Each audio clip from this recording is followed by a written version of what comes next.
Chers amis, très heureux de venir passer quelques instants avec vous, afin de vous partager une réflexion et surtout de venir vous encourager, vous édifier, vous partager notre pain quotidien. Quand notre Seigneur nous dit dans sa prière « Seigneur, donne-nous notre pain quotidien », eh bien, en partageant la parole, c'est partager notre pain quotidien, car la parole est là pour nous nourrir. C'est la parole qui fait de nous des êtres humains, mais particulièrement des êtres spirituels, c'est-à-dire des êtres nés en haut, nés de par la volonté de Dieu de nouveau, afin que nous apprenions à vivre en nouveauté de vie et que nous apprenions à soumettre notre esprit au plan de Dieu, car le plan de Dieu est lisible et la lecture que le Saint-Esprit nous donne, cette lecture nous est donnée d'en haut. Je dis cela car un jour, lorsque notre fille aînée, c'est-à-dire Sandrine, était en soins palliatifs, comme on dit, nous avions plus de 500 km à faire et nous étions, je dirais, dans l'obligation de rentrer à Royan pour le week-end. Et nous ne savions vraiment pas comment faire, nous ne voulions pas laisser notre fille. Et nous avons demandé au docteur, vu son état, nous lui avons demandé si nous pouvions prendre l'initiative, la décision de rentrer pour le week-end, autrement dit de faire un aller-retour. Et ce docteur a eu une réponse pleine de sagesse. Il nous a dit, vous savez, nous n'avons pas la lecture d'en haut. Mais nous avons rendu grâce à notre Dieu de nous avoir fait entendre, au travers de ce médecin, il n'avait pas la lecture d'en haut.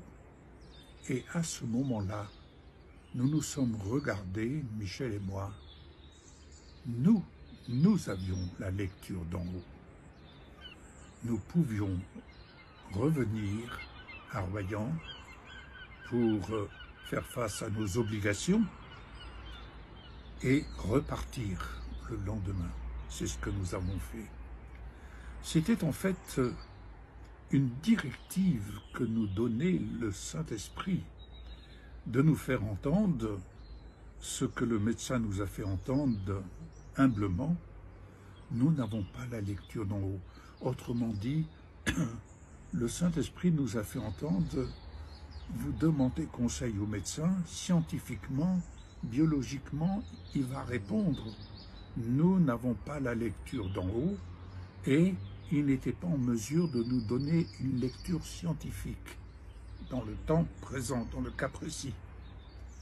C'est alors que le Saint-Esprit nous a fait comprendre, vous avez la lecture d'en haut, je vous donne la lecture d'en haut. C'était vraiment une parole libératrice, une parole qui nous a amené à prendre la décision, non pas de notre propre volonté, mais de prendre la décision en toute sagesse, en toute confiance, en toute sécurité, et assurer que le Saint-Esprit nous dictait ce que nous étions en droit de pouvoir faire sous sa directive. Alors, j'aimerais, comme je vous ai parlé dans l'émission précédente, si vous l'écoutez, le chef et la vision. Le Seigneur a pris soin de nous dire, je m'en vais, mais je ne vous laisserai pas orphelins. Je vous enverrai le Consolateur, je vous enverrai le Saint-Esprit. Ainsi, nous sommes, lorsque nous sommes baptisés du Saint-Esprit, baptisés parce que le Saint-Esprit vient faire sa demeure dans le temple de Dieu. Nous sommes le temple de Dieu. Si vous n'avez pas encore reçu le Saint-Esprit, je ne manquerai pas de prier afin que vous receviez la présence du Saint-Esprit dans votre vie. N'oublions pas, le Saint-Esprit, c'est une personne. Dieu le Père, Dieu le Fils, Jésus, et Dieu le Saint-Esprit. Tous les trois ne font qu'un. Donc, le Saint-Esprit, c'est une personne. Ce n'est pas un effet magique. C'est une personne. Et recevoir Jésus-Christ, c'est aussi s'ouvrir à recevoir le Saint-Esprit. Et le Saint-Esprit est là pour nous conseiller, nous donner les instructions, dans la mesure où nous prêtons l'oreille, dans la mesure où nous l'écoutons, dans la mesure où nous soumettons notre esprit à son conseil, c'est-à-dire à prendre soin, comme Jean-Baptiste a pu le dire, il faut qu'il croisse et que je diminue.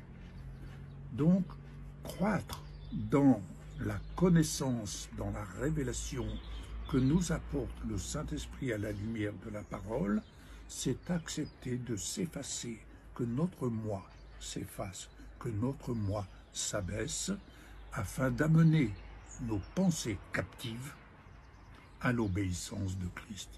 Car oui, nos pensées nous emmènent en captivité. Tu ne peux pas, oui, c'est bien, mais tu vois, il y a ceci, il y a cela. Non.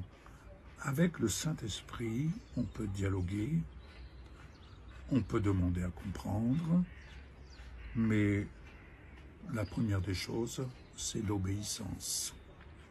L'obéissance aux intentions de Dieu, l'obéissance à ses désirs, et nous pouvons dire, Seigneur, non pas ce que je veux, mais ce que tu veux. Alors, je voudrais attirer votre attention sur le fait que le Saint-Esprit nous parle. Le Saint-Esprit vous parle. Mais si le Saint-Esprit vous parle, c'est la présence du Saint-Esprit, donc la présence de l'amour de Dieu, qui est là afin de motiver vos actes, de motiver vos décisions, c'est-à-dire de motiver votre accord et de vous laisser animer pour parler, pour servir, pour donner ce qu'il vous invite à donner. Un exemple très simple, dans les Actes au chapitre 13, je vais vous lire ce petit passage, les 3 versets. Il y avait dans l'église d'Antioche des prophètes et des docteurs, Barnabas, Siméon, appelé Niger, Lucius de Cyrène, Manaën, qui avait été élevé avec Hérode le tétrarque, et Saul. Pendant qu'ils servaient le Seigneur dans leur ministère et qu'ils jeûnaient, le Saint-Esprit dit. Donc le Saint-Esprit parle. Le Saint-Esprit dit, le Saint-Esprit parle. Mais comment va-t-il s'exprimer? Il va s'exprimer au travers de vous, de moi, d'une personne. Il va s'exprimer de telle sorte qu'il va vous donner une directive, il va s'exprimer durant des temps de prière. Combien de fois je dis aux amis, mais surtout priez et que le Saint-Esprit vous inspire, car il suffit d'un mot qui va être exprimé par la bouche d'une personne, d'un enfant même. Et ce mot va venir interpeller, comme ça m'arrive très souvent. je peux entendre un mot, et ce mot m'interpelle, et c'est comme si je commençais à tirer du fond d'un puits, et je remonte l'eau fraîche, et cette eau fraîche me désaltère, et ce mot, eh bien, comme le sujet dont je vous parle, c'est hier, après avoir enregistré l'émission sur le chef et la vision, il y a un mot qui m'est venu. Et hier soir, je me suis endormi en méditant sur ce que je suis amené à vous partager. Autrement dit, tel que Pierre, lorsqu'il est arrivé avec Jean pour aller au temple, il y avait là un homme qui faisait l'aumône, boiteux, et Pierre a pu dire ce que j'ai. Ce que j'ai. Autrement dit, ce que j'ai reçu, je n'ai ni argent ni or, mais au moins ce que j'ai reçu, je te le donne. Je peux dire, ce que j'ai reçu, je vous le donne. Et il a dit à ce boiteux, lève-toi et marche. Et cet homme s'est levé, c'était le miracle.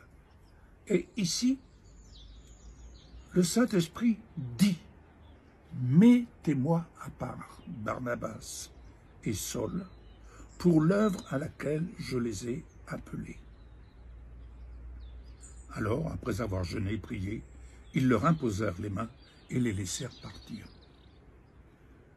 Je reconnais que j'ai été confronté très souvent et j'ai dû, je dirais, me battre.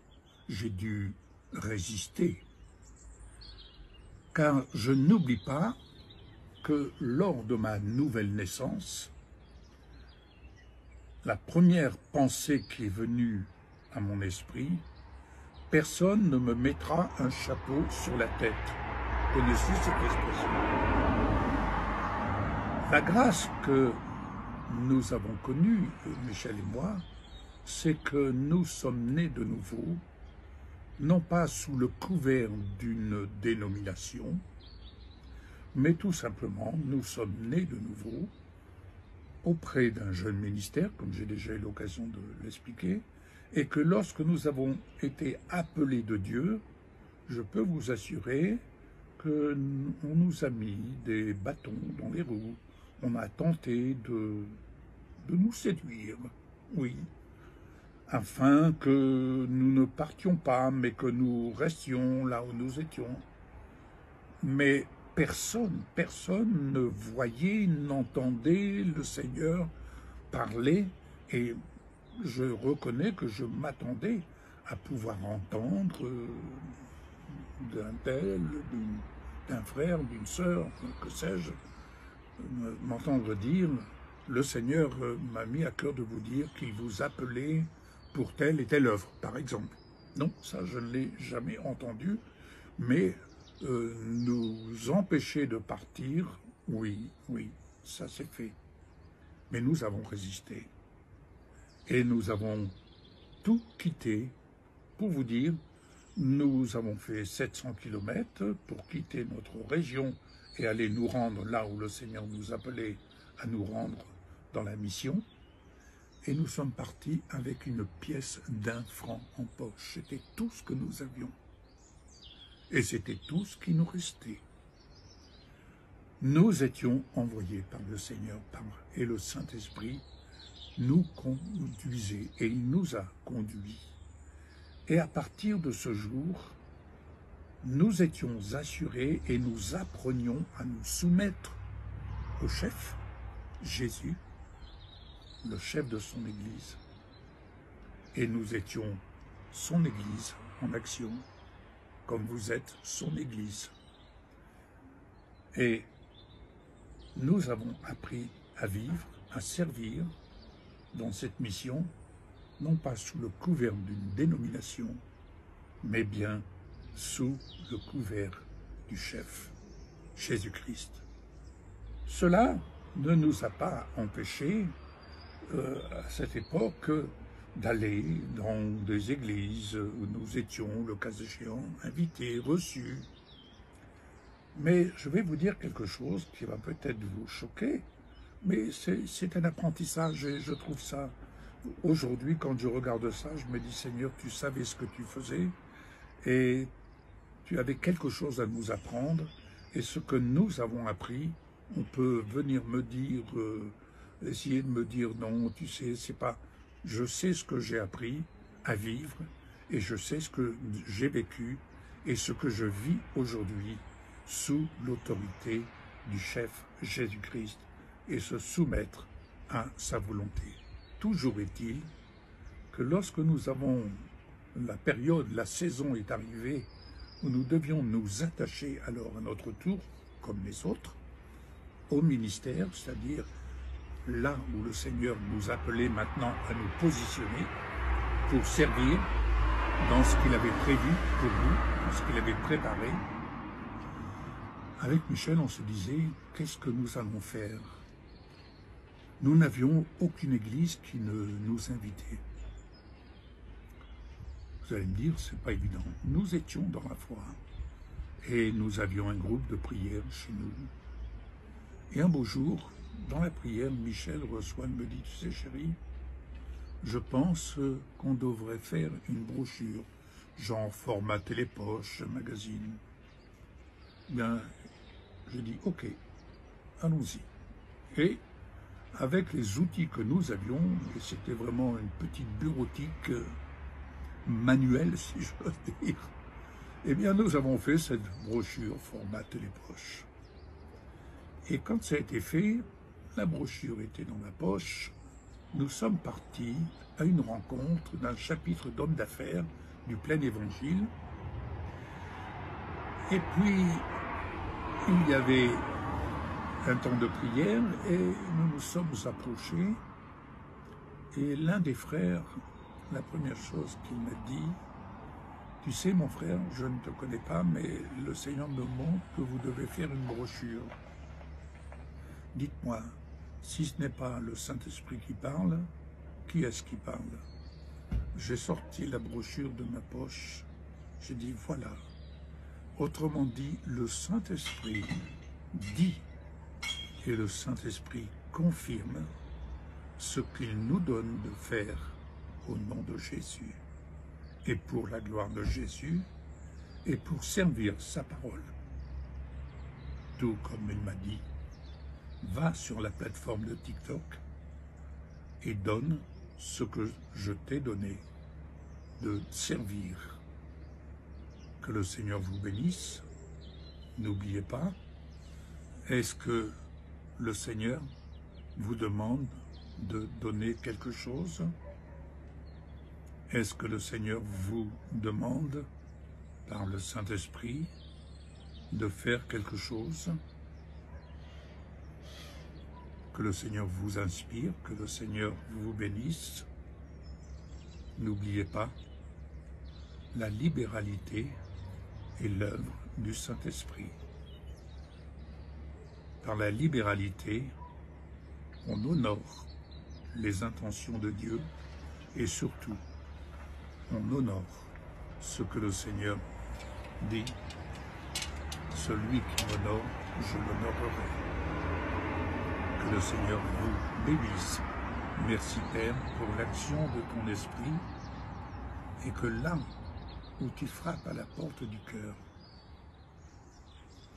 que tu sois reçu, Seigneur Jésus, et que le Saint-Esprit vienne prendre place dans cette demeure, sachant que tu habites et que tu viens habiter dans le temple, car tu fais de nous des pierres vivantes et le temple de ton esprit, que tu élèves par la présence, par la personne du Saint-Esprit, au nom de Jésus. Amen. À bientôt, chers amis. Soyez bénis, bon courage.